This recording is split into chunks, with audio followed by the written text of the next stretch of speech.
जो भी महिलाएं अपने मासिक धर्म के दौरान रसोई में जाती हैं, कान खोल कर सुन लो। तुम्हारी ये आदत तुम्हारे पूरे परिवार को मुश्किल में डाल सकती है। आज हम एक ऐसे टॉपिक पर बात करने जा रहे हैं जिसके बारे में लोग अक्सर खुलकर बोलने से हिचकते हैं, लेकिन इस पर बात करना बेहद जरूरी है, क्योंकि कई महिलाओं के मन में इसको लेकर सवाल उठते हैं।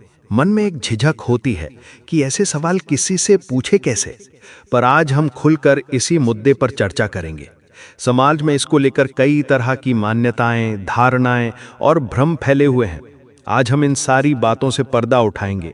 अगर तुम भी ऐसी महिला हो जो अपने मासिक धर्म के दौरान अपनी पवित्रता का ख्याल रखती है, अपने घर की मर्यादाओं का ध्यान रखती है, तो तुम्हारे मन में भी ये सवाल जरूर आता होगा कि पीरियड्स के दौरान रसोई में जाना चाहिए या नहीं। भारत में ये बहुत बड़ा मुद्दा है। कई जगहों पर मान्यता है कि मासिक धर्म के समय औरत को ना तो रसोई में जाना चाहिए, ना खाना बनाना चाहिए, ना ही भगवान के पास जाना चाहिए, क्योंकि इससे देवता नाराज हो सकते हैं। कहते हैं कि इन दिनों में औरत को अपवित्र माना जाता है। अगर वो रसोई में जाती है तो घर में अशुद्धि फैलती है, अगर भगवान के पास जाती है तो अपवित्रता फैलती है। इससे घर की सुख समृद्धि में कमी आ सकती है। लेकिन क्या ये बातें सचमुच सही है? क्या ये सिर्फ धार्मिक मान्यताएं हैं या इसके पीछे कोई वैज्ञानिक वजह भी है? आज हम इसकी पूरी सच्चाई बताएंगे और विस्तार से समझाएंगे। अगर तुम्हारे मन में भी इस विषय से जुड़ा कोई सवाल है तो इस वीडियो को अंत तक देख लो। तुम्हें सारे जवाब मिल जाएंगे और तुम्हारा परिवार किसी भी परेशानी से बच सकता है। धार्मिक नजरिए से देखें तो हिंदू परंपराओं में मासिक धर्म को शरीर की एक शुद्धिकरण की प्रक्रिया माना गया है। भक्तों, आगे बढ़ने से पहले अगर आप भी चाहते हैं कि माता लक्ष्मी का आशीर्वाद आपके ऊपर सदैव बना रहे, तो इस वीडियो को एक लाइक करके आपके अपने चैनल गुरुजी का ज्ञान को सब्सक्राइब कर लें और कमेंट बॉक्स में जय लक्ष्मी माता लिखकर अपनी हाजिरी अवश्य से लगाएं। हमारे धर्म में मासिक धर्म को एक तरफ तो शरीर की शुद्धिकरण प्रक्रिया माना गया है, लेकिन साथ ही इसे अशुद्धता से भी जोड़ा जाता है। अक्सर लोग कहते हैं कि जिन महिलाओं के पीरियड्स चल रहे होते हैं वो अपवित्र होती हैं, अशुद्ध मानी जाती हैं, इसलिए उन्हें घर में थोड़ा अलग थलग रखा जाता है। उनके हाथ का पानी नहीं पिया जाता, कई जगह उन्हें अलग बिस्तर पर सुलाया जाता है और कभी कभी तो उनके साथ ऐसा व्यवहार किया जाता है जैसे वो कोई बाहरी इंसान हो। ऐसा क्यों? क्योंकि हमारे शास्त्रों में ये समय महिलाओं के लिए शारीरिक और मानसिक विश्राम का समय बताया गया है।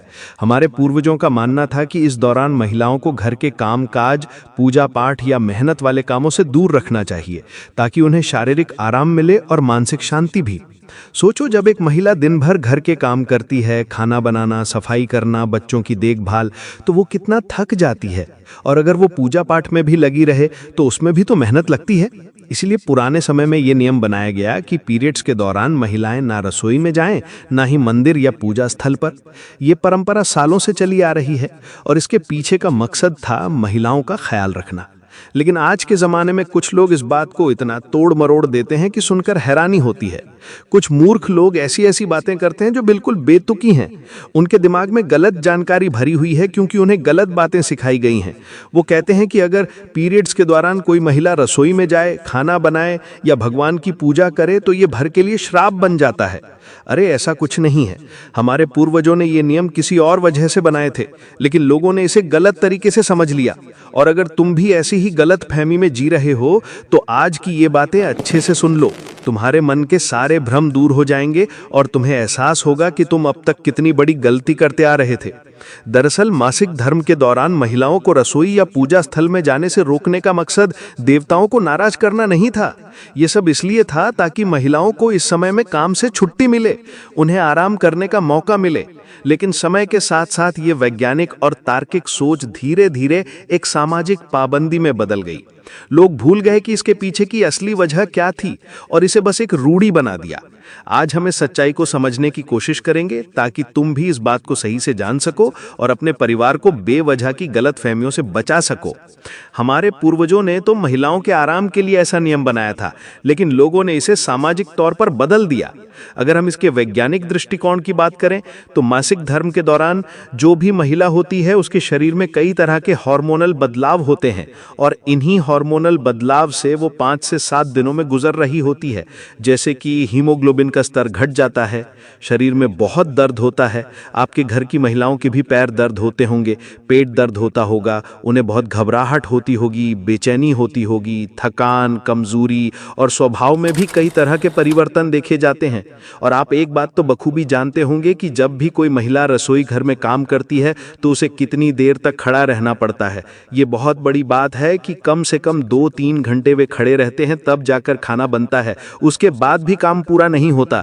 खाना बनाने के बाद वो महिला खाना परोसने का काम करती है। सबसे पहले तो वो अपने बच्चों को खिलाती है, अपने पति को खिलाती है, सास ससुर को खिलाती है, अंत में वो महिला खुद खाना खाती है। उसका जब पेट भर जाता है तब भी उसका काम खत्म नहीं होता। इन सब क्रियाएं के पश्चात उसे बर्तन धोने होते हैं, जिसके लिए भी वो खड़ी रहती है। बर्तन धोने के पश्चात पूरा गैस स्टैंड साफ करना पड़ता है। कुल मिलाकर इस पूरी प्रोसेसर को करने में 6 से 7 घंटे का समय चला जाता है और इस वजह से मासिक धर्म के दौरान उसे बहुत समस्या हो सकती है। कभी कभी तो गैस की तेज गर्मी भी उसे परेशान करती है। जब सब्जी बनती है तो तेज मसाले की गंध भी उसे परेशान करती है और इस दौरान उसकी तबीयत खराब हो सकती है। उसे कमजोरी हो सकती है, चक्कर आ सकते हैं। इसी वजह से मासिक धर्म के दौरान किसी भी औरत को रसोई घर में नहीं जाना चाहिए। इसके पीछे हमारे पूर्वजों ने यही सब कारण सोचकर ये नियम बनाया है, लेकिन आज के इस दौर में लोगों ने उसे उल्टा भ्रम मान लिया है। आपने पहले के समय में देखा होगा कि जब खाना बनाया जाता था तो घर में गैस नहीं हुआ करती थी, टंकी नहीं हुआ करती थी। ऐसे समय में खाना बनाने के लिए चूल्हे का इस्तेमाल किया जाता था। चूल्हे के ऊपर कोयला या लकड़ी जलाते थे और वहीं पर खाना पकाया जाता था। और इस समय भी जो धुआं निकलता था, जो गर्मी निकलती थी, उससे महिलाओं को थोड़ा दूर ही रखा जाता था कि आप थोड़ा दूर से ये करिए ताकि आपका शरीर प्रभावित ना हो। तो ये चीज़ें हमें समझनी होंगी कि वास्तव में जब किसी भी प्रकार के घरेलू काम महिलाएं करती हैं तो उसमें बहुत मेहनत लगती है। एक पुरुष अपने परिवार का पालन पोषण करता है, काम धंधा करता है, सुबह जाता है, रात को आता है, वो बहुत मेहनत करता है। लेकिन हमारे घर की जो महिलाएं होती हैं, हमारी माता, हमारी बहन, हमारी पत्नी, जो गृहिणी होती है, वो भी कोई छोटा मोटा काम नहीं करती। सुबह उठती है 6 बजे और देखते ही देखते पूरा दिन निकल जाता है और उसका पूरा दिन खत्म कब होता है? रात्रि के बर्तन को धोकर। यानी वो भी एक तरह की नौकरी अपने घर में करती है जिसमें उसे थकान होती है, जिसमें उसने बहुत सारा परिश्रम किया है और उसका मोल उसे क्या मिलता है? केवल अपने पति का प्रेम, सास ससुर का प्रेम। लेकिन वही जब महीने के 5-7 दिन मासिक धर्म के आते हैं तो अचानक से उसके साथ ऐसा व्यवहार किया जाता है मानो वो कोई पराई स्त्री हो। बहुत सारे घरों में तो आज भी ऐसी परंपरा है कि मासिक धर्म के दौरान महिलाओं को अलग कमरे में सुलाया जाता है। महिलाओं को अपवित्र मानकर उनके हाथ से भोजन तक नहीं लिया जाता है, उन्हें अशुद्ध माना जाता है, उन्हें मंदिरों से भी दूर रखा जाता है और हर प्रकार से उन्हें खरी खोटी सुनाई जाती है। और जैसी पासे से हो जाते हैं, 7 दिन पूरे होते हैं, फिर से उन्हें आदर सत्कार देना शुरू कर दिया जाता है। तो हमें ये एक बात जाननी होगी कि जो महिलाएं हैं, यूं वो कभी भी अपवित्र नहीं होती। उस अपवित्रता के दिनों में भी वो अपने अंदर कई चेंजेस कर रही होती है, हार्मोनल बदलाव कर रही होती है और हमें उस चीज को भी एक्सेप्ट करना चाहिए। अब हम बात करते हैं कुछ सकारात्मक और नकारात्मक परिणामों की। मासिक धर्म के दौरान क्या सकारात्मक और नकारात्मक परिणाम आते हैं? अगर आप रसोई घर में जाते हैं, अगर आप देवस्थल पर जाते हैं, अगर आप घर के बाहर जाते हैं, तो बहुत बड़ी जानकारी आगे वीडियो में हम आपको देने वाले हैं। अगर आप वीडियो को अंत तक देखेंगे तो बहुत सारी जानकारी आपको प्राप्त हो जाएगी। ये वीडियो केवल 1 या 2 दिन नहीं बल्कि आने वाली जिंदगी को शानदार बनाकर रख देगी। अगर आपने वीडियो को यहाँ तक देख लिया है तो हाथ जोड़कर विनती करते हैं, इस वीडियो को अंत तक देख लेना, तुम्हारे जीवन के सारे संकट दूर हो जाएंगे। अगर कोई महिला अपने मासिक धर्म के दौरान रसोई में जाती है और उसे कोई गंभीर दर्द, कमजोरी या चक्कर नहीं है तो सामान्य परिस्थितियों में कोई बड़ी समस्या नहीं होती। खासकर आज के इस दौर में जब रसोई का वातावरण पहले से बहुत ज्यादा साफ और बहुत ज्यादा अच्छा रहने लगा है। आपने देखा होगा हर घर में मॉड्यूलर किचन बन चुके हैं, जहां तरह तरह के फर्नीचर होते हैं, जहां कोई गंदगी नहीं होती। यहां तक कि पहले के ज़माने में जो किचन हुआ करते थे वहां पर माता अन्नपूर्णा और महादेव की तस्वीरें जरूर लगाई जाती थी, लेकिन आज के द्वार में किचन भी पूरी तरह से मॉड्यूलर हो चुके हैं। वहां पर न तो भगवान की कोई तस्वीर होती है, न ही कोई धार्मिक चीज होती है। ऐसे में अगर कोई महिला एकदम स्वस्थ है, उसे किसी प्रकार की कोई दिक्कत नहीं हो रही है और वो चलने फिरने में भी समर्थ है, उसे कोई रोग भी नहीं है, तो अपने मासिक धर्म के दौरान भी ऐसे किचन में जाकर वो खाना बना सकती है। इस बात में कोई समस्या नहीं है, क्योंकि अब परिस्थितियां बदल चुकी हैं। अब घर का आकार बदल चुका है, घर के फर्नीचर बदल चुके हैं, रहन सहन का तरीका बदल चुका है। लेकिन कभी कभी इसके नकारात्मक परिणाम भी आ सकते हैं, जो आपके घर परिवार पर बहुत बुरा असर दिखा सकते हैं। जब शरीर की कमजोरी हो, या फिर मान लो बहुत सारी औरतें जो खुद को बड़ा अस्वच्छ रखती हैं, कहते हैं जब भी किसी औरत के मासिक धर्म चल रहे होते हैं तो उसे सुबह जल्दी नहा लेना चाहिए, क्योंकि नहाने के साथ ही उसके शरीर की सारी गंदगी, सारी अपवित्रता निकल जाती है। ऐसी अवस्था में स्वच्छ होकर वो अपने रसोई घर में जाए भी तो कोई दिक्कत नहीं है। लेकिन अगर कोई औरत जिसका मासिक धर्म चल रहा है सुबह नहाती नहीं है और ऐसी ही गंदगी अपने रसोई घर में वो लेकर चली जाती है, तो फिर उस पूरे घर परिवार को देवताओं की स्थिति, नाराजगी का सामना करना पड़ता है। उस पूरे घर पर मुसीबतों के बादल मंडराते हैं और उस औरत की एक गलती उसके पूरे परिवार को रोड पर ले आ जाती है। कहते हैं हमारे किचन में, रसोई घर में साक्षात माता अन्नपूर्णा का निवास होता है। खुद एक देवी हैं और एक देवी दूसरी देवी की ना समझे, ऐसा नहीं हो सकता। इसीलिए कुछ नियमों के साथ अगर हम कुछ काम करें तो उन चीजों को अच्छा बनाया जा सकता है।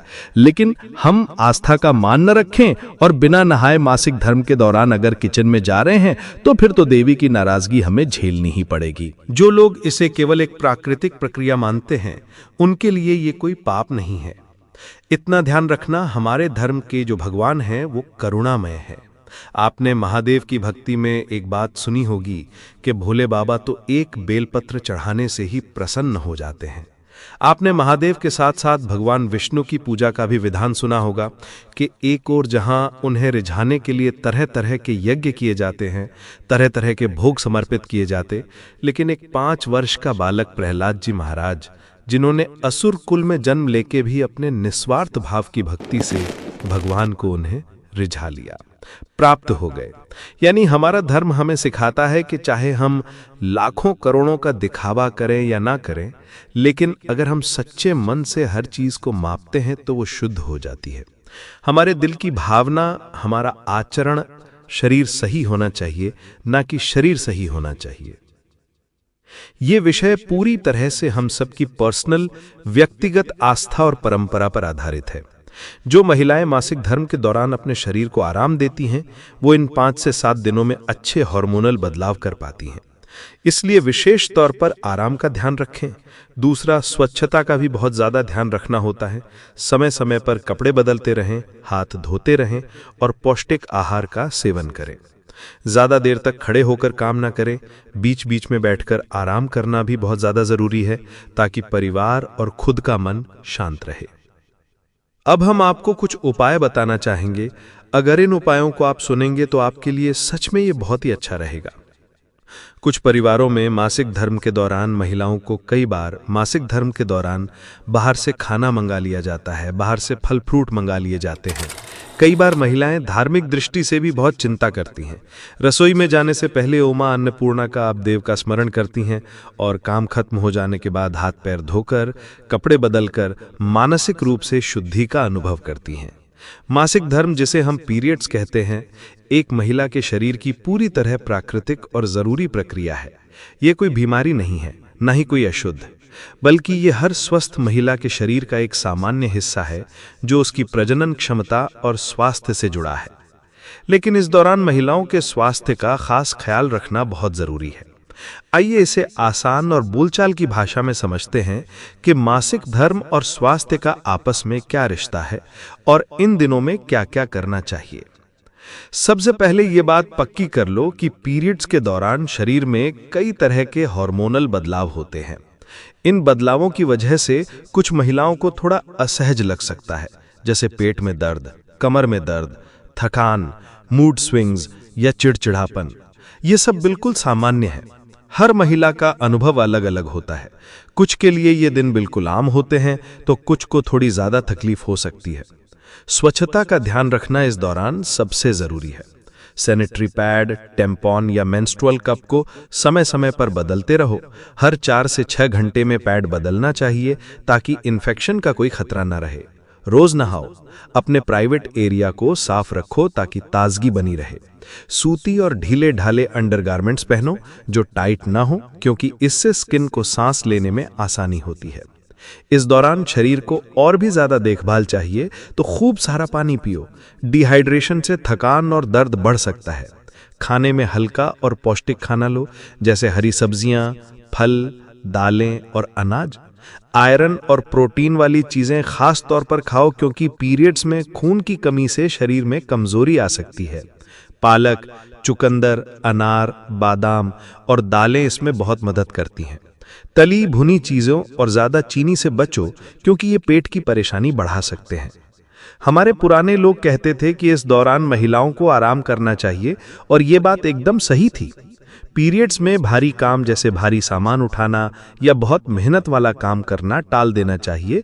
इससे शरीर को आराम मिलता है और हार्मोनल बदलाव सही तरीके से होते हैं। लेकिन इसका मतलब ये नहीं कि तुम बिल्कुल कुछ करो ही नहीं। अगर तुम्हें अच्छा लग रहा है तो हल्की फुल्की सैर कर लो, योग कर सकती हो, स्ट्रेचिंग कर सकती हो। इससे दर्द में राहत मिलती है और मूड भी अच्छा रहता है। कई बार लोग गलतफहमी में जीते हैं कि पीरियड्स में औरतें अशुद्ध हो जाती हैं, लेकिन ये बिल्कुल गलत है। ये एक पवित्र प्रक्रिया है जो जीवन का हिस्सा है। हमारे पूर्वजों ने जो नियम बनाए, उनका मकसद था महिलाओं को आराम देना, उनका स्वास्थ्य बेहतर रखना, ना कि उन्हें नीचा दिखाना। आज के समय में हमें इन बातों को स्वास्थ्य और स्वच्छता के नजरिए से देखना चाहिए। अगर तुम स्वस्थ हो, साफ सफाई का ध्यान रख रही हो और रसोई में जाकर खाना बनाना चाहती हो, तो इसमें कोई बुराई नहीं। भगवान तुम्हारी नीयत और प्रेम देखते हैं, ना कि ये कि तुम्हारे पीरियड्स चल रहे हैं। अगर घर वाले इस दौरान बने खाने को खाने में हिचकते हैं तो ये उनकी सोच का असर है। अगर वो सकारात्मक सोच रखें तो कोई परेशानी नहीं आएगी। बस अपने स्वास्थ्य का ध्यान रखो, समय पर आराम करो, साफ सफाई रखो और अपने मन को शांत रखो। अगर कोई सवाल या भ्रम मन में हो तो खुलकर बात करो, क्योंकि ये कोई शर्म की बात नहीं बल्कि एक प्राकृतिक और खूबसूरत प्रक्रिया है। भक्तों, ये तमाम जानकारी जन रुचि को ध्यान में रखकर दी जा रही है। वास्तुशास्त्र के उपाय को अपनी आस्था और विश्वास पर आजमाएं। हमारा चैनल इस वीडियो के द्वारा किसी भी प्रकार का कोई दावा नहीं करता है। आज की ये जानकारी अगर आपको पसंद आई हो तो इस वीडियो को एक लाइक करके आपके अपने चैनल गुरुजी का ज्ञान को सब्सक्राइब कर लें और बेल नोटिफिकेशन को ऑन पर सेट जरूर करें। जय श्री राम।